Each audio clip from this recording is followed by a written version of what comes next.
So here we're at Sandown for the Toy and Hobby Show, and it is a cold day in Melbourne. So let's see what it's like in there. As you enter the grandstands at Sandown, you're greeted by the familiar wares of Train World, who always come to these expos fully stocked. There was some other railway merch stands there as well, which I hadn't seen before. Let's get into the exhibits. The first one I saw was the impressive Tiebrook, which ticked all the boxes of my model railway fandom. Good old blue and gold era Victorian railways.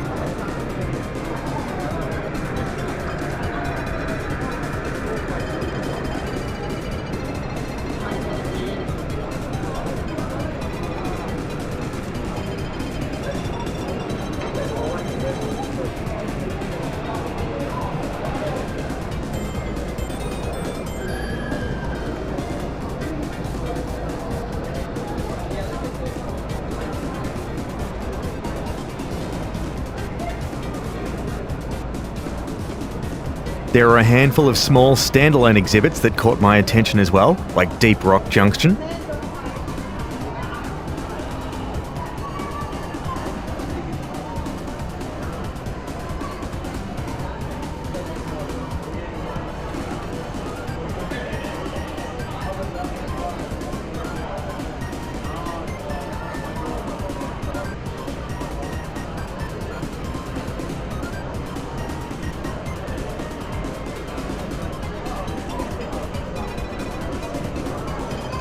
Country living,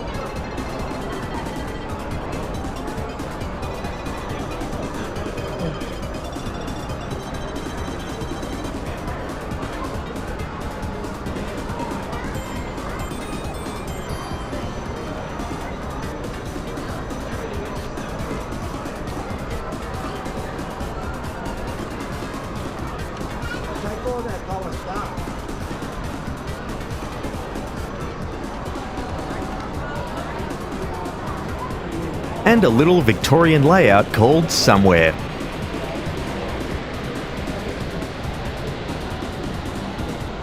Ausition had their wide range of models on show as per usual, including suburban Sydney trains,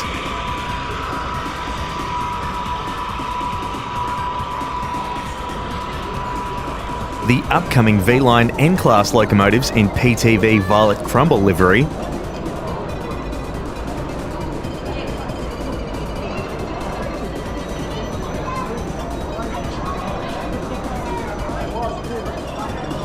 and the Harris 4-car EMU set,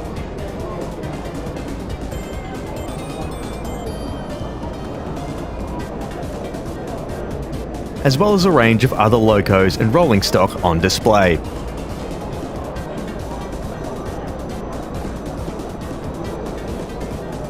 Getting back to the exhibits, we have our staples of these expos, like the incredible Cheakamus Canyon,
and the extremely talented work of the Melbourne L-Gauge Club, who just go from strength to strength.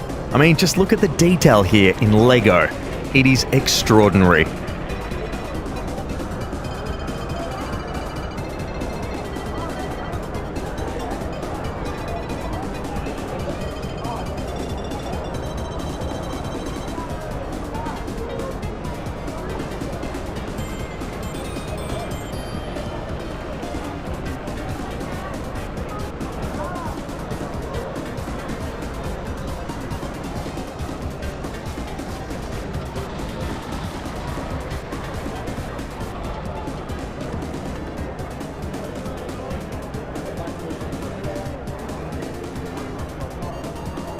Another fan favourite is Hollow Glen, which is always popular with the kids at these shows, especially with the option to drive Thomas the Tank Engine and the colourful scenery and quite a bit going on in this layout.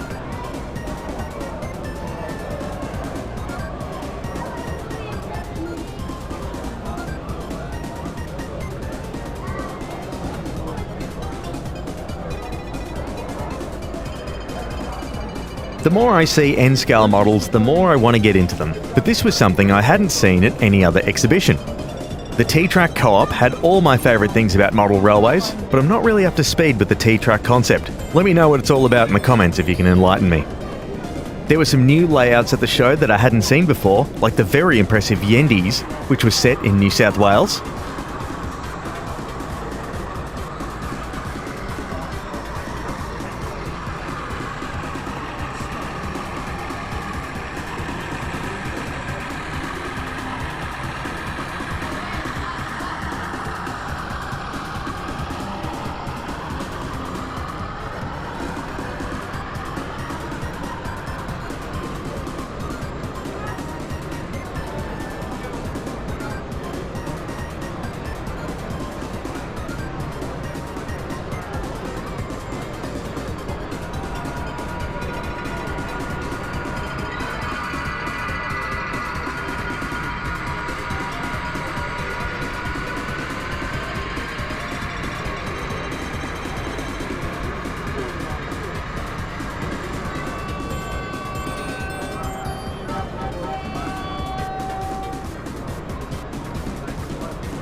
The Wimmera Plains was another new one that took my eye, since I spent a good chunk of my life living in Horsham, and this really did remind me of the Wimmera, like the turntable which was reminiscent of the one in Dimboola, and the whole layout had a real Western Victorian vibe to it.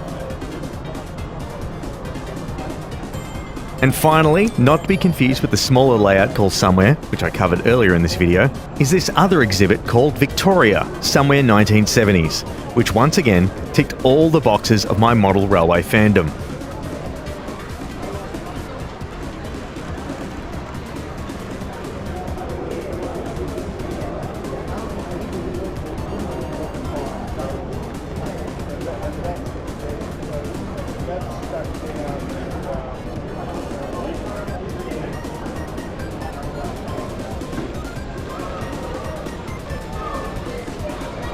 Before we wrap up, this is a train and hobby show after all, and there was a fair amount of exhibits upstairs that covered everything from Lego Technic to retro computers, second-hand video games, and cards. Well, it might have been a cold and dreary day in Melbourne, but it was well worth the visit to Sandown. Looking forward to next year's, and yeah. Thanks for watching my YouTube channel, and I'll catch you next time.